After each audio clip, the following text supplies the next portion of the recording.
Bismillahirrahmanirrahim. Assalamualaikum warahmatullahi wabarakatuh.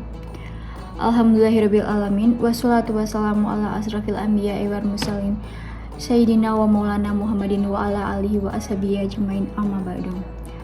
Alhamdulillah, pada kesempatan kali ini saya akan menyampaikan sebuah kisah tentang salah satu sahabat Nabi, yaitu Abdurrahman bin Auf, yang dikisahkan sangat kaya raya namun ingin sekali menjadi miskin. Kira-kira kenapa ya? Mari kita simak ceritanya. Dikisahkan Abdurrahman bin Auf adalah sahabat Nabi yang kaya raya dan sangat gemar bersedekah. Ia dengan ikhlas selalu memberikan harta bendanya untuk membantu kaum muslimin. Beliau mendapatkan segala kekayaannya itu dari hasil berdagang. Dalam perjalanan hidupnya, beliau sangat terampil sekali dalam berdagang. Jadi tidak heran jika kekayaan beliau sangat melimpah.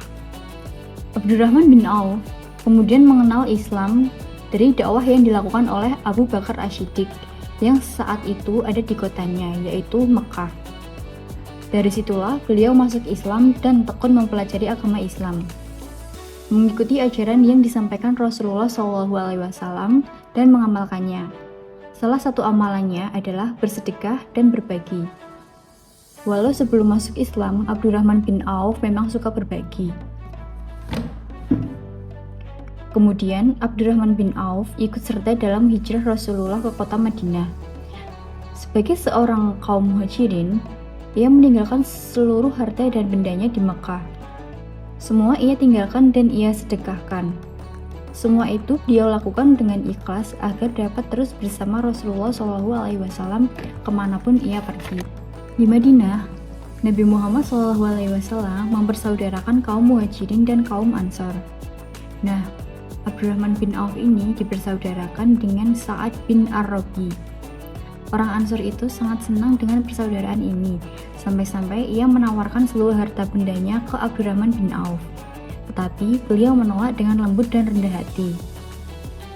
Beliau hanya ingin diberitahu di mana letak pasar kota Madinah. Dari situlah beliau memulai bisnisnya lagi mulai dari nol. Dengan ulet dan kecerdasannya dalam berbisnis, beliau berhasil untuk besar.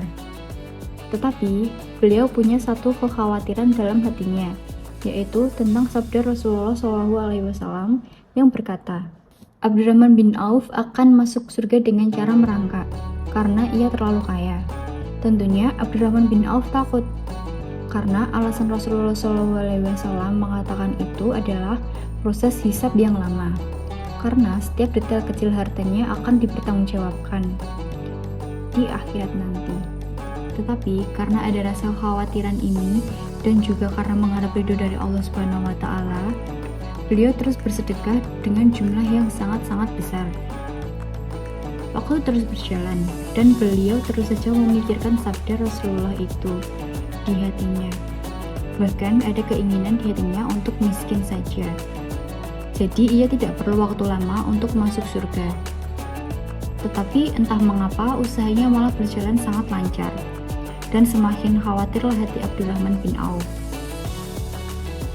Kemudian datanglah masa perang Tabuk, dan Abdurrahman bin Auf tentu ikut berperang. Ia juga menginfakkan harta bendanya untuk pasukan muslimin, dan alhamdulillah misi yang dipimpin Nabi Muhammad SAW ini sukses. Mereka pun bisa kembali pulang dengan selamat. Alhamdulillah. Sesampainya di Madinah, kaum muslimin yang memiliki kebun kurma bersedih karena kurma yang mereka tinggalkan saat perang Tabuk semuanya busuk dan gagal panen. Tentunya harga kurma ini akan lebih rendah dibanding harga kurma yang normal. Mendengar kabar itu, Abdurrahman bin Auf malah gembira karena beliau menemukan peluang untuk bersedekah. Ia kemudian memborong semua kurma busuk itu dengan harga normal dan berharap harapannya untuk menjadi miskin kian menjadi nyata. Namun, beberapa hari kemudian, Madinah kedatangan beberapa utusan dari kerajaan Arab di Yaman. Para utusan itu sengaja datang ke Madinah karena kota itu adalah penghasil kurma terbaik. Tetapi anehnya, mereka justru mencari kurma yang busuk karena kurma busuk akan dijadikan obat dari penyakit menular yang sedang melanda negerinya. Para petani kemudian bilang, jika kurma busuk mereka telah diborong oleh Abdurrahman bin Auf. Dengan cepat, utusan Yaman itu membeli kurma busuk tersebut dari Abdurrahman bin Auf dengan harga 10 kali lipat. Beliau kaget, tetapi bisnis tetaplah bisnis. Sempat berada di titik di mana beliau sengaja untuk jatuh miskin, tetapi saat itu juga Allah Subhanahu wa Ta'ala memberikan kelimpahan dan keberkahan berkali-kali lipat untuknya. Masya Allah, Masya Allah. Setelah menyaksikan kisah dari sahabat Nabi Abdurrahman bin Auf tersebut, hal yang dapat kita petik yaitu kedermawanan bukanlah tentang memberi dari kelebihan, namun memberi dengan hati yang ikhlas dan keyakinan yang mendalam. Semua kebaikan yang dilakukan dengan tujuan mengikuti ajaran Allah Subhanahu wa Ta'ala dan Rasul-Nya akan membawa keberkahan yang tidak terduga bagi kita semua. Sekian yang dapat saya sampaikan dari kisah Abdurrahman bin Auf. Semoga kita dapat mengambil hikmah dan mengamalkannya dalam kehidupan kita sehari-hari. Wassalamualaikum warahmatullahi wabarakatuh.